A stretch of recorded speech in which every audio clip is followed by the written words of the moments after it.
Hello students, welcome to Competition Roof channel. Students, today we are going to discuss about NCERT changes. जैसा कि आप सभी को विदित है कि पिछले वर्ष सीबीएसई के द्वारा क्लास 6 की एनसीईआरटी को चेंज किया गया था और सीबीएसई की एनसीईआरटी वसंत को हटाकर जो है मल्हार हिंदी की पाठ्यपुस्तक लगा दी गई थी।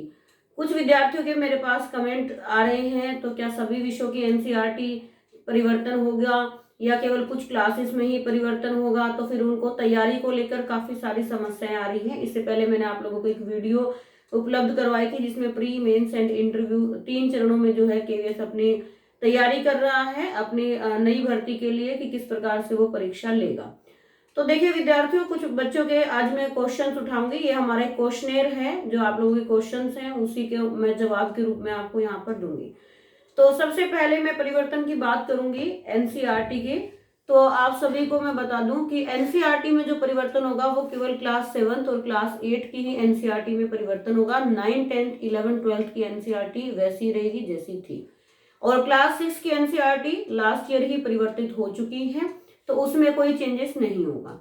तो आप पहले दूसरा प्रश्न है कि क्या केवल हिंदी विषय की एनसीईआरटी बदलेगी या सारे विषयों की बदलेगी? तो पिछली बार सीबीएसई ने जो चेंज किया था वो किया था ऑल सब्जेक्ट की एनसीईआरटी में, है ना। तो जाहिर सी बात है, जब एनसीईआरटी एक नहीं सारी बदली गई थी क्लास 6 में, तो 7, 8 में भी इस बार सारी एनसीईआरटी को केवीएस बदलने जा रहा है। केवीएस नहीं कहेंगे, इसको हम कहेंगे सीबीएसई। सीबीएसई ने डिसाइड किया है, CBSE has decided to change the NCERT class 7 and class 8। ठीक है, तो इस चीज को जान लीजिए कि सभी विषयों की एनसीईआरटी चेंज होने जा रही है क्लास 7 एंड क्लास 8 के लिए। तो आई थिंक ये आप लोगों को अच्छे से समझ में आ गया होगा कि हमें कैसे तैयारी करनी है। बात आती है कि जो बच्चे टीजीटी की तैयारी कर रहे हैं, जैसे पिछले वर्ष जो पेपर हुआ था वो पूरा एनसीईआरटी बेस हुआ था, तो हमने केवल एनसीईआरटी को पढ़ के ही तैयारी कर ली थी। लेकिन इस बार विद्यार्थियों क्या पढ़े? तो बात आती है कि इस बार क्या पढ़े। एनसीईआरटी को तो आप छोड़ ही नहीं सकते, क्योंकि केवीएस में जब आप टीचर बन जाते हो तो आपसे एनसीईआरटी ही पढ़वाई जाती है। यहाँ तक कि इंटरव्यू में भी आपसे डेमो क्लास में एनसीईआरटी ही पढ़वा के देखी जाती है ना। तो एनसीईआरटी तो आपको पढ़नी है, वो आपका एक बेस है, आपकी एक नींव है। आपको बेस बनाने के लिए एनसीईआरटी को पढ़ना है ना। तो अब कौन कौन सी एनसीईआरटी आप पढ़ें जब तक भर्ती नहीं आ जाती, जब तक इनकी नई गाइडलाइन नहीं आ जाती? तो आप क्लास 9 की, क्लास 10 की एनसीईआरटी और क्लास 6 की ये सॉरी ये पढ़े टीजीटी की जो तैयारी कर रहे हैं वो। टीजीटी के लिए 9, 10, 11, 12 ये 4 एनसीईआरटी आप जरूर पढ़ें। तो क्योंकि इनमें भी चीजें जो होती है एक के बाद एक कोरिलेट होती हैं, जुड़ी हुई होती हैं। तो आप जो है 9, 10, 11, 12 में कुछ भी चेंजेस नहीं है, आप उनकी हर चीज तैयार करें। उनकी जो पूरक पुस्तक है उसको भी पढ़ें, उसके अंश है उनको भी पढ़ें, उनके पीछे जो आपको टेक्स्ट क्वेश्चंस दिए गए हैं वो भी आप जरूर हल करें, क्योंकि वहां से प्रश्न आते हैं। एनसीईआरटी बहुत महत्वपूर्ण पुस्तक होती है, बहुत नॉलेज देती है। और जब भी एनसीईआरटी को चेंजेस करता है तो वो बहुत सोच समझकर और कुछ परीक्षण के आधार पर करता है। इस बार जैसे हो सकता है कि पूरी की पूरी एनसीईआरटी सीसीटी बेस्ड होने जा रही है, पूरी उम्मीद है। तो आपसे प्रश्न भी उस तरीके के ही पेपर में पूछे जा सकते हैं। बहुत बच्चों के मेरे पास मैसेज ये आ रहे हैं कि मैम कि क्या पीआरटी के लिए लेवल क्या रहेगा, कॉमन पेपर का क्या रहेगा, फर्स्ट पेपर का क्या रहेगा? देखिए, पहले तो आप लोग बहुत ज्यादा पैनिक ना हो, घबराए ना।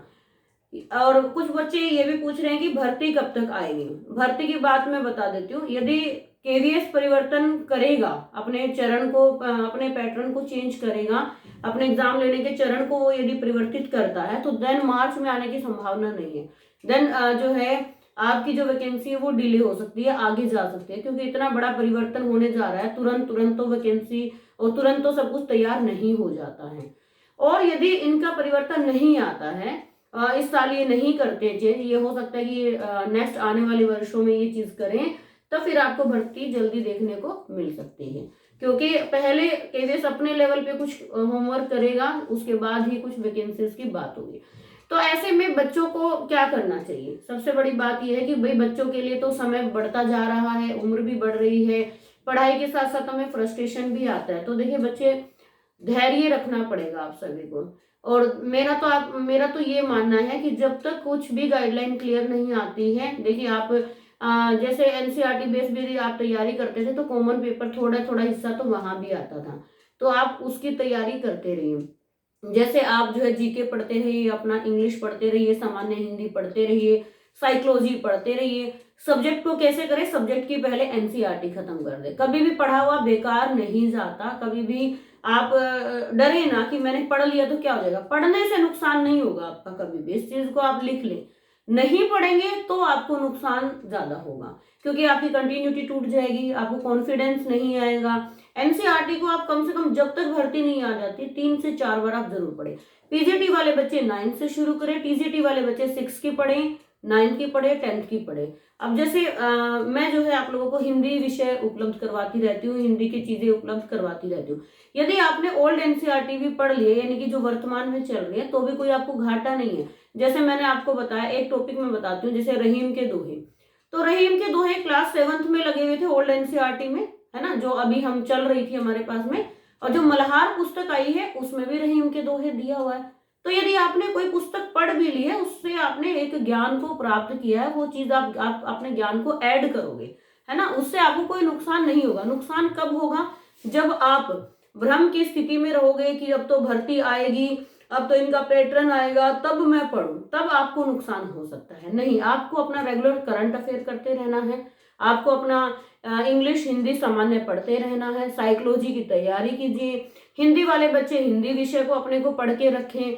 और यदि आप कहोगे कि स्ट्रेटजी क्या होनी चाहिए हमारी, मैं आपको बता दूंगी, वो भी मैं आपको बता दूंगी कि आपकी स्ट्रेटजी क्या होनी चाहिए, कैसे आपको तैयारी करनी है, वो भी मैं बता दूंगी। तो पैनिक होने की आवश्यकता नहीं है।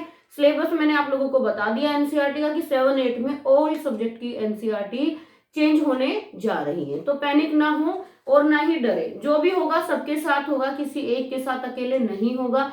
तो जो आपको समय मिल रहा है उसको बिल्कुल भी ना गवाए। और वैसे भी सब्जेक्ट पे पकड़ तो आपको रखनी ही पड़ेगी। आप टीजीटी बन गए तो इन फ्यूचर आपको पीजीटी बनना है, तब आपको सब्जेक्ट वहां भी चाहिएगा, है ना। तो हमें नुकसान नहीं होगा पढ़ने का, बिना पढ़े जरूर नुकसान होगा। तो आई होप आप लोगों के मैंने क्वेश्चन का आंसर देने का पूरा प्रयास किया। पीआरटी वाले के लिए बात ये कि वो क्या पढ़े।